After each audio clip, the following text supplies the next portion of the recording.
মুস্তাফিজের খরচে বোলিং, 5 রানেই জিতল চেন্নাই। আসসালামু আলাইকুম, বিডি টুডের স্পোর্টস নিউজে আপনাকে স্বাগত। বল হাতে দুর্দান্ত ফর্মে থাকা মুস্তাফিজুর রহমান হঠাৎ ছন্দ হারালেন। ওয়াংখেড়ে স্টেডিয়ামে কাটার মাস্টার যেন ছিলেন বড্ড অচেনা। ম্যাচে চেন্নাইয়ের হয়ে বল হাতে 1 উইকেট পেলেও বেশ খরচে ছিলেন বাংলাদেশের এই পেসার।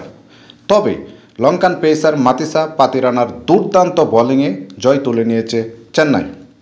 আগে ব্যাটিং করে 4 উইকেটে 206 রানের বড় স্কোর পায় চেন্নাই। জবাবে মুম্বাই 6 উইকেটে 186 রানেই থেমে যায়। এতে হাই স্কোরিং ম্যাচে 20 রানেই জয় পায় চেন্নাই সুপার কিংস। 4 ওভারে 55 রান দিয়ে 1 উইকেট নিয়ে বোলিং শেষ করেন মুস্তাফিজ। চেন্নাইয়ের হয়ে বল হাতে দুরন্ত পাতিরানা 28 রান খরচায় পান 4 উইকেট। ধন্যবাদ সবাইকে। এছাড়া নিত্য নতুন খেলার আপডেট পেতে চ্যানেলটিকে সাবস্ক্রাইব করে পাশেই থাকুন।